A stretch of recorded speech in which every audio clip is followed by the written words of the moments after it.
समस्त प्रज्ञा प्रभु से उत्पन्न होती है। वह सदा उसके पास से विद्यमान है। समुद्र तट के बालू कण, वर्षा की बूंदें और अनंत काल के दिन कौन गिन सकता है? आकाश की ऊंचाई, पृथ्वी का विस्तार और महागर्त की गहराई कौन नाप सकता है? किसने ईश्वर की प्रज्ञा का अनुसंधान किया, जो सबसे पहले विद्यमान थी? सबसे पहले प्रज्ञा की सृष्टि हुई थी। विवेकपूर्ण बुद्धि अनादिकाल से बनी हुई है। प्रज्ञा का स्रोत है स्वर्ग में ईश्वर का शब्द। प्रज्ञा के मार्ग हैं शाश्वत आदेश। प्रज्ञा की जड़ तक कौन पहुंचा है? उसकी बारीकियां कौन समझता है? प्रज्ञा की शिक्षा किसको मिली है? उसके विविध मार्ग कौन जानता है? परम श्रद्धेय प्रभु ही प्रज्ञा संपन्न है। वह अपने सिंहासन पर विराजमान है। प्रभु ने ही प्रज्ञा की सृष्टि की है। उसने उसका अवलोकन एवं मूल्यांकन किया और उसे अपने सभी कार्यों में सन्निविष्ट किया है। उसने उसे अपनी उदारता के अनुरूप सब प्राणियों और अपने भक्तों को प्रचुर मात्रा में प्रदान किया है। प्रभु पर श्रद्धा, महिमा और गौरव, आनंद और उल्लास की पराकाष्ठा है। प्रभु पर श्रद्धा हृदय में स्फूर्ति भरती और आनंद, प्रसन्नता एवं दीर्घ जीवन प्रदान करती है। जो प्रभु पर श्रद्धा रखता है उसका अंत में भला होगा। वह अपनी मृत्यु के दिन धन्य माना जाएगा। ईश्वर के प्रति प्रेम सम्मान्य प्रज्ञा है।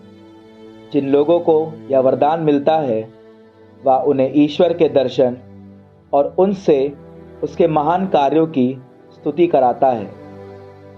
प्रज्ञा का मूल स्रोत प्रभु पर श्रद्धा है। वह भक्तों को जन्म से प्राप्त होती है। उसने अपने लिए मनुष्यों के बीच सदा के लिए अपना निवास बनाया और वह उनके वंशजों के प्रति ईमानदार रहेगी। प्रभु पर श्रद्धा ज्ञान सम्मत धार्मिकता है। धार्मिकता हृदय को सुरक्षित रखेगी और उससे प्रसन्नता एवं आनंद प्रदान करेगी। प्रभु पर श्रद्धा प्रज्ञा की परिपूर्णता है। वह अपने फलों से मनुष्यों को तृप्त करती है। वह उनके घर बहुमूल्य वस्तुओं से और उनके बखार उपज से भर देती है। प्रभु पर श्रद्धा प्रज्ञा का मुकुट है। उसके द्वारा शांति और स्वास्थ्य की वृद्धि होती है। दोनों ईश्वर के वरदान हैं। प्रज्ञा वर्षा की तरह ज्ञान और विवेक बरसाती है। जो उससे संपन्न है वह उनके यश की वृद्धि करती है। प्रभु पर श्रद्धा प्रज्ञा की जड़ है। उसकी शाखाएं लंबी आयु है। प्रज्ञा के भंडार में विवेक और ज्ञान सम्मत धार्मिकता है। उसका तिरस्कार पापियों की समझदारी है। प्रभु पर श्रद्धा पाप हरती और जब तक वह विद्यमान है क्रोध दूर करती है। जो अकारण क्रोध करता है वह दोषी है। क्रोध का आवेग उसके विनाश का कारण बनता है। धैर्यवान तब तक दुख सहता है जब तक उसके हृदय में आनंद का विकास नहीं होता। वह तब तक अपने विचार प्रकट नहीं करता जब तक बहुत से लोग उसके विवेक की चर्चा ना करें। प्रज्ञा के भंडार में ज्ञानपूर्ण सूक्तियां हैं, किंतु पापी भक्ति से घृणा करता है।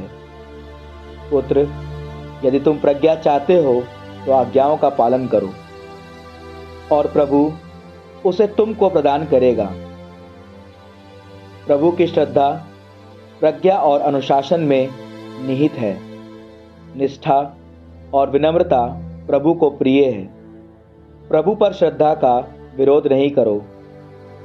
कपटपूर्ण हृदय से उसके पास नहीं जाओ। मनुष्यों के सामने पाखंडी मत बनो।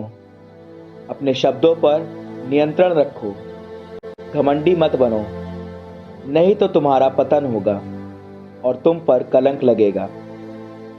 ईश्वर तुम्हारे गुप्त कार्य प्रकट करेगा और तुमको भरी सभा में नीचा दिखाएगा, क्योंकि तुम में ईश्वर के प्रति श्रद्धा नहीं है और तुम्हारा हृदय कपट से भरा है।